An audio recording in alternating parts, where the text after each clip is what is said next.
Auto racing is pretty unique. A human being has to not just have the guts, but also the talent to climb into these fast machines and get the most out of them. In most motorsports, there's a big disparity amongst these vehicles, and a driver hopes to get lucky and be able to drive the best equipment out there because it may just make your life a little less difficult. Notice I said may make things less difficult. You can sit in the best equipment, but it's still the driver's job to go out there and drive that vehicle to what it's capable of. And not every driver can do that. In motorsports, it goes hand in hand. It takes good equipment and a talented driver behind the wheel of that good equipment in order to see success. Some drivers are fortunate to sit in good rides throughout their entire racing career, while others don't. But there's some drivers that start off in not the best stuff and then gets the opportunity with a pretty good team. That ended up being the case for the younger Waltrip brother, Michael Waltrip. Just like his older brother Darrell Waltrip, Michael made it be known right away that he has a larger-than-life personality. But achieving the amount of success Darrell did behind the wheel was unknown. 1985, he arrived, making his debut at the World 600, which by the way is a hell of a way to start your cup career, but sadly didn't make it the full 600 miles because of a transmission issue. The winner of that race that day was his brother DW. When Michael came into the sport, Darrell Waltrip had already established himself as a legend in NASCAR, so in a way, he had pressure to live up to his brother, but Michael didn't have that big break early in his career like Darrell had on a few occasions. But also, DW was simply the fucking man behind the wheel. He got the most out of every car he sat in. During the 1980s, he won 57 races with 3 different organizations. He was that damn good. Michael is now looking to make his mark. He would start off his cup career driving for Bahari Racing and stuck with that team for quite a while. This is an organization that hovered around that C-tier status throughout Michael's time with them. They never won together but collected a few poles and had some standout runs at times. They were just a mid-pack team and could never get to that next level. The best season Michael had with Bahari was in 1991, where he scored 4 top 5s, 12 top 10s, 2 poles, and finished 15th in the standings. Get this, he led 292 laps that season, which is the highest amount of laps he would ever lead in a season. Yes, even when he got his big break with the team I'll be talking about later in this video, he would never top that amount of laps led, which is kinda crazy. Majority of those laps led came in the spring Darlington race, which was his coming out race. He led 208 laps but suffered a flat tire near the end of the race. Still finished 3rd, but a win was right at his fingertips. He also had a great opportunity to win the 1992 Daytona 500, as he was one of the few guys that could hang with the dominant car of the day, who was Davey Allison, but sadly he would have a mechanical failure late in the race. Running in the top 3 when this happened, which made it even more of a gun punch. 1996 saw Michael Waltrip make a move after spending a decade with Bahari. He went from driving for a team that was not so well known to one of the most known organizations in NASCAR, the Wood Brothers. When Waltrip joined the Wood Brothers, they weren't anything special, and honestly, it had been like that for years. The last time that team was in the spotlight on a consistent basis was when Neil Bonnet drove for them. So, could a younger Waltrip brother bring them back to relevance? Not quite. In 3 seasons with the team, Waltrip scored 1 top 5. His first season with the team would be his best by far. Not only did he score double-digit top 10s, but he won a 9 points paying race. The 1996 Winston. Michael Waltrip finally won a cup race, but it wasn't going to count in the record books, so he's 0 for 300 something at this point. 1997 and 98 will be forgettable years with his time at the Wood Brothers. And then he'll move over to Ultra Motorsports in 1999. Nothing special happened over there as well, at least for the Cup program. The truck team on the other hand was thriving. Michael Waltrip got a total of 2 top 10s driving for this team, and his last year with them was in 2000, and he was supposed to stay for another year, but plans changed. Ultra Motorsports was planning on switching manufacturers in 2001, aligning themselves with Ford, but they were also looking into Dodge as well, which would end up happening in 2002. Michael Waltrip wasn't thrilled with that and got out of his deal with Ultra Motorsports. He then gets a call from this guy named Dale Earnhardt, and when he calls, you better pick up that damn phone. Earnhardt had a Cup Series team that was still in its young stages but was growing into a top tier organization pretty quickly. The team debuted in 1996, and after rotating between a cast of drivers and failing to qualify for some events, the team found a driver they could stick with full time, and that would be Steve Park. Then they expanded in the year 2000 when Dillon Murway Jr. came on board after winning back-to-back Busch Series titles. 2000 was a huge year for the team as Steve Park would end up winning at Watkins Glen. Not just that, but Park would finish 11th in the points. Meanwhile, Dillon Murway Jr. had a dream rookie season, winning 2 points pan races and the All-Star race. He would finish 16th in the points.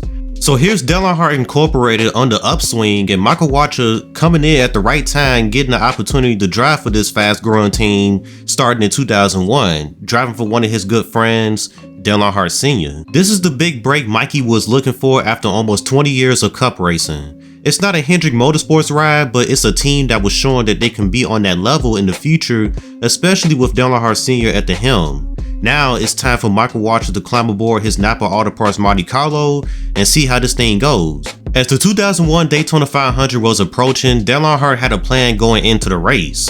Him and all of his cars were going to line up and control the race. He told all of his drivers that, and it didn't really happen until the very end where Earnhardt had his team cars running in front of him. His son, Dillon Murway Jr. running second. And who is that leading? That will be Michael Waltrip. And he's got it made. The Earnhardts were behind him and remained loyal, not making a move on him. His brother Darrell Waltrip is cheering him in the Fox booth. And for Michael Waltrip, his dream will come true. He will finally become a NASCAR Cup Series winner, winning the sport's biggest race. He's on top of the world, he's oozing with excitement, and this lasted for about 20 minutes. Then, the vibe drastically changed. Undoubtedly one of the toughest announcements that I've ever personally had to make. But after the accident in turn 4 at the end of the Daytona 500, we've lost Dale Earnhardt.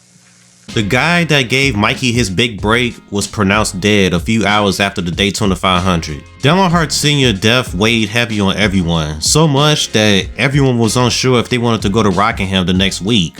But the sport marched on and Dale's team was more determined than ever. Steve Park would go on to win Rockingham the next week and was having one of his best seasons until he suffered another injury. Dale Sr.'s son, Earnhardt Jr., went on to win 3 races and finish 8th in the 2001 standings. Of course, the biggest moment for the sport came in the Pesky 400 that year, where we all know Dale Jr. won, but look who's celebrating with him, Michael Waltrip. How was his 2001 season going since the Daytona 500? Absolutely horrible. A bunch of crashes and just no speed outside of the restrictor plate tracks. Michael Waltrip would finish the season with 3 top 5s, 3 top 10s, and a 27th points finish. And they knew they were pretty awful after 13 races because Scott Eccleston will be released and they brought on Steve Mill, but results didn't get any better. So they did a 3rd crew chief change during the season, bringing aboard Richard Labbe, aka Slugger Labbe, and they still weren't good.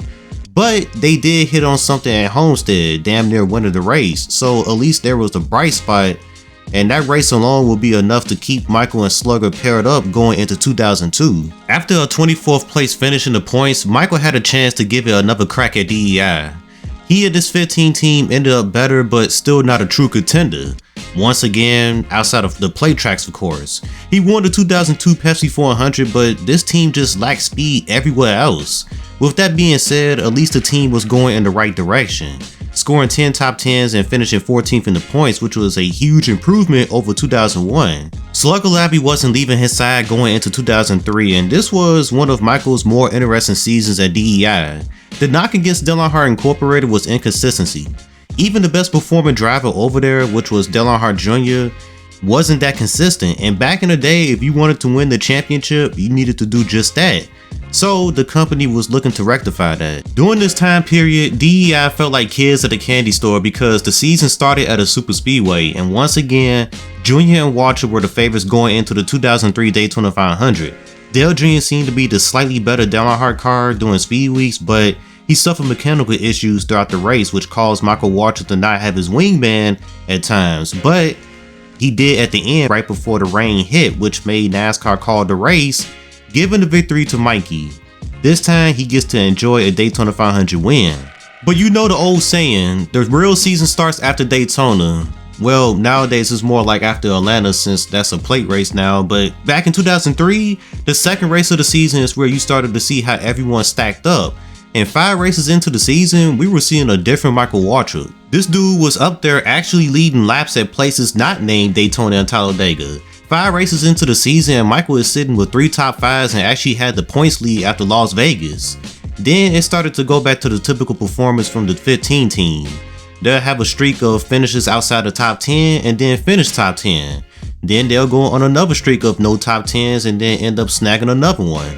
When he wasn't getting top 10s, he would place a lot of finishes in the top 15, and that's what kept him up there in the points throughout the season.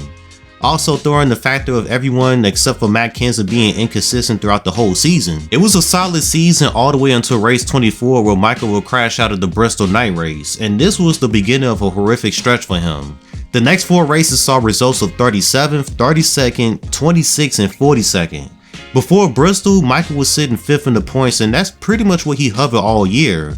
The good news, Talladega was next, and this was the best super speedway race I ever seen Michael drove. The moves he was making was just amazing to watch.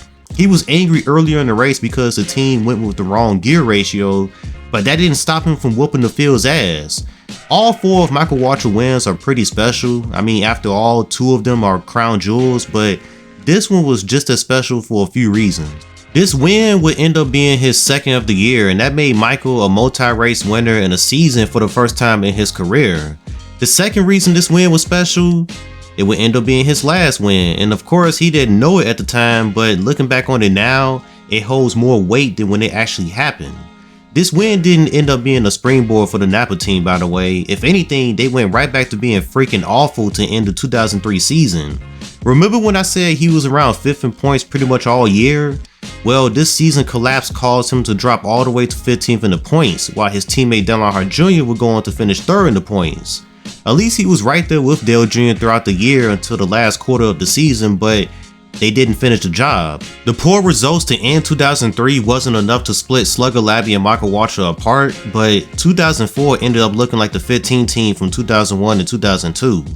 Michael flipped to start off the season, putting him in a hole already. He was 38th in the points leaving Daytona and wouldn't escape the 30s in points until race 12 of the season. Crashes and just poor performances kept him buried in the standings. The team did get it together though heading into the summer, as Michael will climb from 30th all the way to 16th in the points, which is the highest he'll be all season. But they couldn't keep it together and missed out on making the inaugural chase for the Cup. For the first time since late 2002, the 15 team made a crew chief change. Slugger Labbe got replaced with Pete Rondo, someone who Michael wouldn't become too familiar with because they only worked together for 7 races. Another season goes by with Michael Waltrip not being the actual contender. Meanwhile, his teammate Earnhardt Jr. had just came off one of the best seasons of his career, winning 6 races and having a chance at the championship going into the finale. Jr. had proved the past 2 seasons that DEI can contend for championships. Earnhardt Incorporated only season where they looked great as a whole was 2003 until Michael's team fell apart. A change was needed, but not for Earnhardt Jr., but it happened anyway, and the reason why was because of the 2004 finale. Jr. and Tony Arena were frustrated with each other after Homestead. They felt like that championship was theirs, but they gave it away during the last few weeks with Jr. making mistakes himself and Tony and the guys missing the setup. They were so angry at each other that they didn't want to work together anymore, so DEI swapped the teams. Tony Arena and the rest of the Bud 8 guys went over to Michael Waltrip, and the Napa guys went over to Dale Jr. A move that was honestly stupid, but we'll get to why in a little bit. So Michael Waltrip accidentally ended up with some of the best guys over at DEI going into the next year. No more excuses, it's time to go out there and perform. 2005 would end up being the most raw speed Michael Waltrip would have during his time at DEI. Before any points races in 2005, he would end up winning the Gatorade Duel, just edging out Dale Jr. Okay, pretty good way to start off the relationship with Tony Arena. Then the Daytona 500 happened and Michael ran up front all day. The 15 team agreed to work with Tony Stewart all day and they did just that. It's getting down to late in the race and Tony Arena gave Michael the go to start racing. Shortly after that, the engine blew. And what could have been, because according to Tony Arena Jr., Richie Gilmore, who was head of the engine program over at DEI, offered Tony Arena and the 15 team an engine that was, I guess, experimental.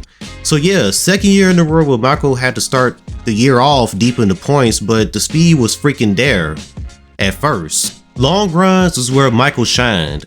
Texas, he'll be one of the fastest cars on old tires, and that resulted in a 7th place finish. Then it was the same thing at Phoenix and he'll find himself with a shot at winning.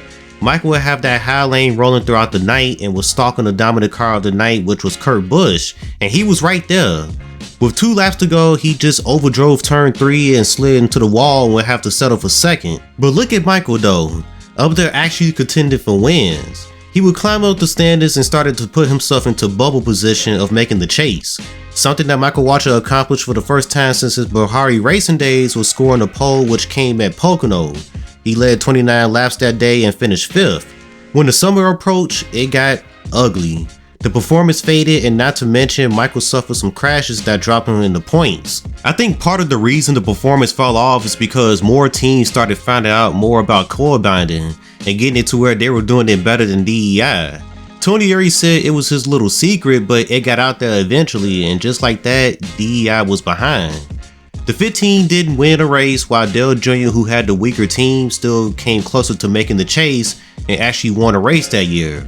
It was a bad year all around for DEI, but Michael Waltrip had that raw speed during the first half of the year and just couldn't capitalize. This feud Earnhardt Incorporated had eventually came to a close when Dale Jr. and Tony Eury talked things out and linked back up at the end of 05. Tony Gibson would become the crew chief, and it was pretty horrific how the way that season ended for the Napa 15. It didn't matter to Michael because he already knew he was going to be back at DEI. In July of 2005, it was announced that he wasn't going to be back with the team. The 2005 season concluded, and this was the end of Michael Waltrip being competitive. We all know what happens after he leaves DEI.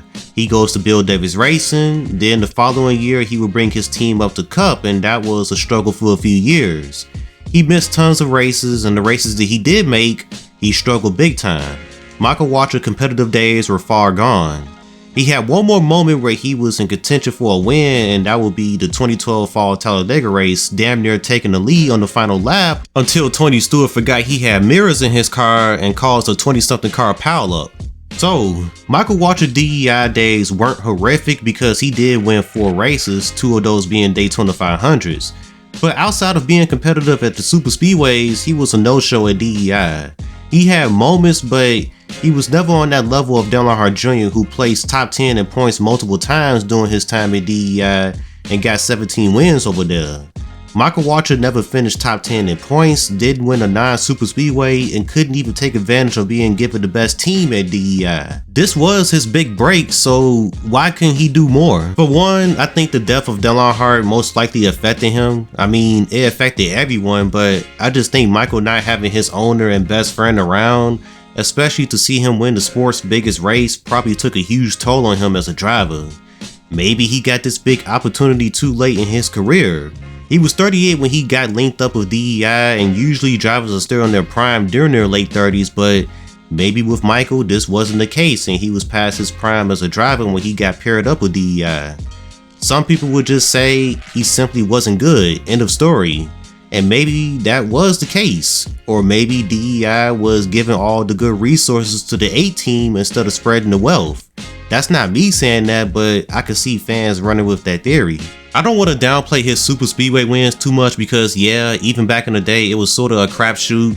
You had to have luck on your side to win those races, but it took a little bit more skill than nowadays, especially at Daytona when the track surface was bumpy as hell and slick.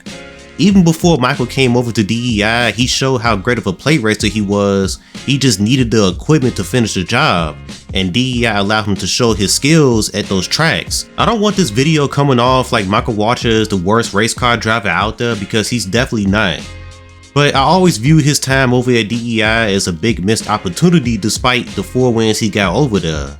He drove for this organization during his peak too. It's not like he got over there during 2007 and onward, when Teresa ran it straight to the ground. But to end this video off on a positive note, Michael Waltrip became one of the most feared drivers at the super speedways during his time at DEI. They always said don't let that 8 and 15 car link up or it's over, and more times than not that was the case during the 5 years Michael drove for Earnhardt.